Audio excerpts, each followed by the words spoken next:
Assalamualaikum warahmatullahi wabarakatuh. Selamat pagi, salam sejahtera untuk kita semua. Pada mahasiswa UT, kali ini saya akan memberikan bab 2 di mata kuliah algoritma dan pemrograman.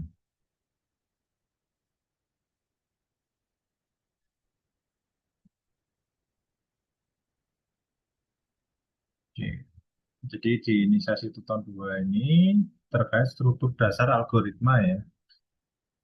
Algoritma sequential ini diinstruksikan atau dikerjakan secara berurutan, tidak boleh melompati satu langkah perintah pun. Contoh, sebuah algoritma terdapat 20 langkah, maka semua langkah tersebut dikerjakan berurutan mulai dari langkah satu sampai pada langkah 20 tanpa melewatkan satu langkah pun. Sequential atau dalam flowchart dan struktur digambarkan melalui kiri flowchart ya, digambarkan dalam bentuk visual, dan struktur digambarkan dalam bentuk perintah tulisan. Dan tak ada satu langkah pun yang dilewati. Jadi prosesnya harus berurutan dan dari mulai awal sampai akhir. Seperti itu.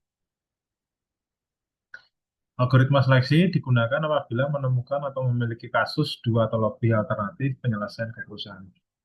Biasanya digunakan untuk percabangan menggunakan if ya.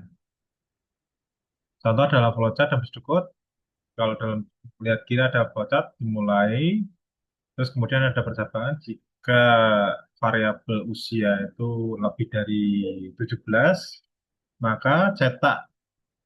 Jika tidak, maka Anda tidak boleh eh, menonton ya. Seperti itu. Kemudian prosedur digambarkan atau dijelaskan menggunakan kata-kata seperti yang ada di sebelah kanan. Algoritma perulangan banyak hal di dunia ini dilakukan berulang-ulang. Contoh, mandi setiap hari, makan setiap hari, menjemur pakaian, dan lain-lain. Dalam dunia algoritma, banyak hal yang harus berulang untuk mencapai suatu tujuan. Biasanya kalau di algoritma programan menggunakan for atau looping ya, seperti istilahnya. Contoh dalam flowchart dan sedukut, yang sebelah kiri digambarkan dalam flowchart, ini dia akan melakukan perulangan atau looping sampai syaratnya terpenuhi dalam percabangan tersebut. Juga digambarkan dalam sedukut seperti itu. Kemudian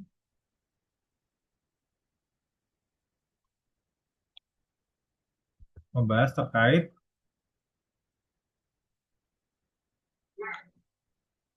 inisiasi tutorial 5, yaitu pengantar Java ya. Java begitu diminati karena tren teknologi yang berkembang pada setiap tahun banyak digunakan perusahaan besar, efisiensi waktu dan biaya, dukungan komunitas yang luas.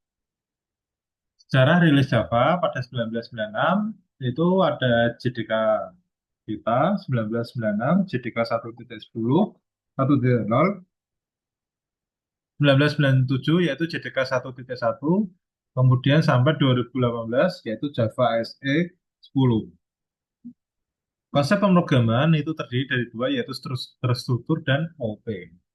Kelebihan pemrograman Java, yang pertama multi-platform, library yang lengkap, mendekati sintaksi plus dan berorientasi objek.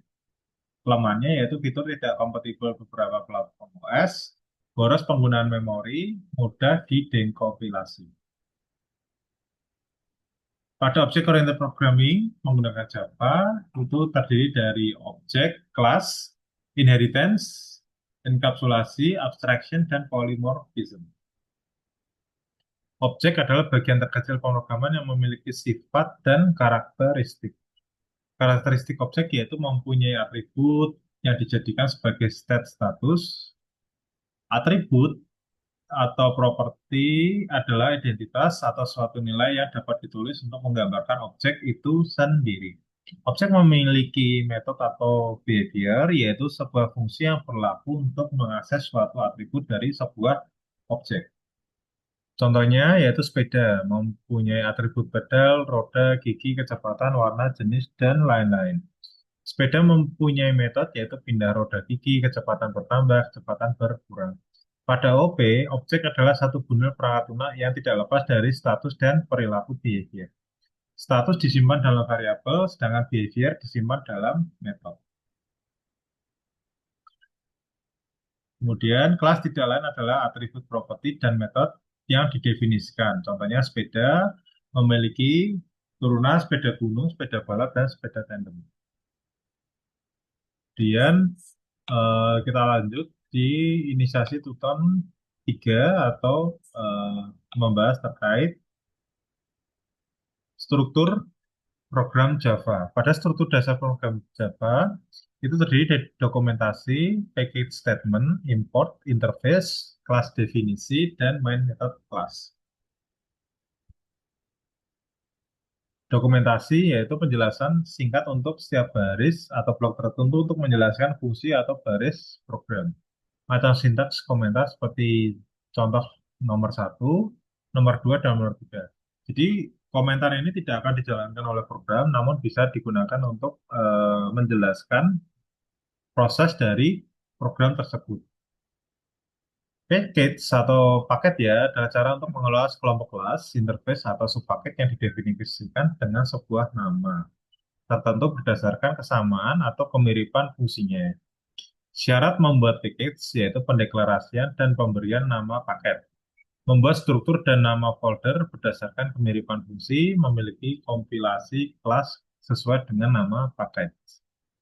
Contoh, kita beri nama paket sepeda dengan dua kelas, yaitu paket sepeda gunung dan paket sepeda kelas atau sepeda santai. Import digunakan untuk merujuk suatu metode atau kelas yang dinyatakan dalam paket library yang digunakan pada program induk. Import ini kita memanggil sebuah program induk ya, satu gelondong misalnya seperti itu. Kemudian melakukan import terhadap paket sepeda. Paket sepeda itu memiliki sebuah program yang dipanggil menggunakan import. Interface seperti kelas pada Java akan tetapi hanya memiliki konstanta statik dan metode abstrak yaitu interface. Kelas adalah template untuk membuat objek yang mendefinisikan state dan behavior. Beberapa hal tentang kelas yaitu kelas hanya memiliki akses modifier public dan default public. Kelas public harus memiliki nama file Java yang sama dengan nama kelasnya. Contoh, jika nama kelas adalah sepeda, maka nama filenya wajib dengan nama sepeda.java. Satu file Java hanya bisa memiliki lebih dari satu kelas non-public dan wajib hanya memiliki satu kelas public. Kelas public dapat dilihat oleh semua kelas. Kelas dengan akses default hanya dapat dilihat oleh kelas dalam paket yang sama. File Java tanpa kelas public tidak memiliki batasan penamaan.